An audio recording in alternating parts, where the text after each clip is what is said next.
Students, welcome back to our channel. Kindly show your love. Please like, share and subscribe the channel. And don't forget to hit the bell icon so that you never miss any video. Let's get started. As you already know, हमने अपने previous session के through science class 10 chapter 15 our environment का topic start कर दिया था। अगर अभी तक आपने उन वीडियोस को चेकआउट नहीं किया तो जल्दी से जाइए, आपको चैनल पर प्लेलिस्ट मिल जाएगी ताकि आपको इतना ढूंढना ना पड़े और आप इजीली अपना बिना टाइम वेस्ट करे चैप्टर को समझ पाएं। So are you interested? Okay, let's get started. Question is, how can you help in reducing the problem of waste disposal?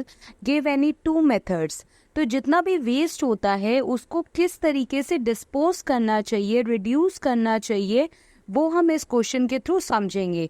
आपको ऐसे दो मेथड्स जो है मेंशन करने हैं।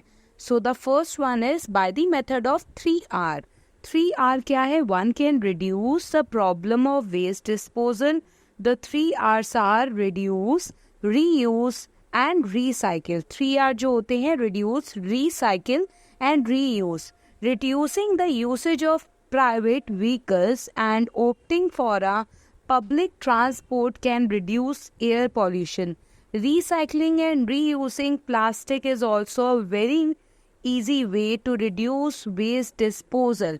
तो जैसे आप मान लो कि कोई ऐसी चीज़ है जो प्लास्टिक की बनी हुई है, तो उसको थ्रो करने की बजाय हम उसे रीयूज़ कर सकते हैं।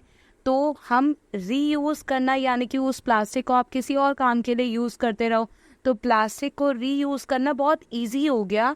अदरवाइज अगर उसे डिकम्पोज करे तो वो बहुत ही ज़्यादा पॉल्यूशन क्रिएट करेगा और डिकम्पोज भी नहीं होगा, because plastic is a non biodegradable substance. तो हम 3R के थ्रू अपने इन्वायरमेंट को प्रोटेक्ट कर सकते हैं, ग्रीन रख सकते हैं। क्योंकि अगर एक और एग्जांपल देखो जो आपको इसमें दिया हुआ है क्वेश्चन में, आंसर में, तो बेसिकली अगर हम अपने अपने व्हीकल्स को यूज़ करेंगे, प्राइवेट व्हीकल्स को, तो इससे ज़्यादा पॉल्यूशन क्रिएट होगा, फ्यूल भी ज़्यादा यूज़ होगा। तो अगर हम प्राइवेट व्हीकल्स की जगह पब्लिक ट्रांसपोर्ट यूज़ करेंगे तो एयर पॉल्यूशन जो है वो रिड्यूस होगा। बिल्कुल ऐसे ही जो मैंने अभी आपको प्लास्टिक वाला एग्जांपल दिया, तो वो भी हमारा जो है वेस्ट डिस्पोजल को रिड्यूस करने में हेल्प करता है। The next one is preparation of compost. All biodegradable waste like kitchen waste can be dumped in the compost.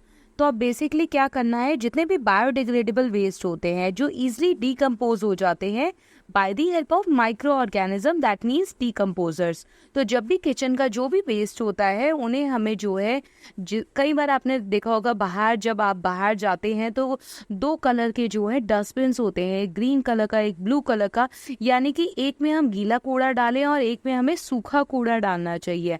तो किचन का वेस्ट जो है अपने घर के वेस्ट से अलग रखना चाहिए, क्योंकि किचन के वेस्ट को अगर गड्ढे में डाल दिया जाए तो उसे हम कहते हैं कंपोस्ट को प्रिपेयर करना, जिसकी वजह से over a period of time जो है वो मेन्योर में कन्वर्ट हो जाते हैं। जितने भी वेजिटेबल पील्स वगैरह, किचन का जितना भी वेस्ट होता है उससे मेन्योर प्रिपेयर किया जाता है और कहीं ना कहीं सॉइल में ऐसे न्यूट्रिएंट्स प्रोवाइड करने की वजह से प्लांट्स की ग्रोथ हो पाती है। तो these are the two ways जिसकी वजह से हम वेस्ट को एक इन अ बेटर परफॉर्मेंस की तरह क्या कर पाएंगे, डिस्पोज कर पाएंगे, ताकि हम अपने इन्वायरमेंट की हेल्प कर पाए।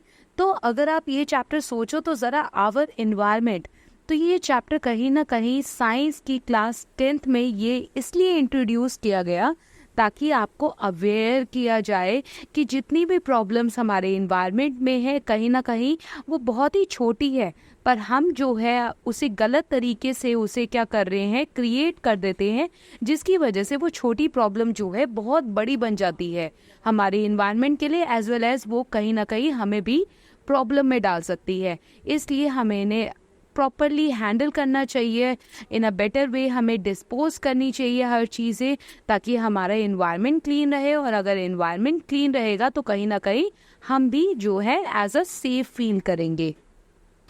ये हमारे 3R system, reduce, reuse and recycle. Thanks for watching. Please like, share and subscribe the channel. Learn and grow better.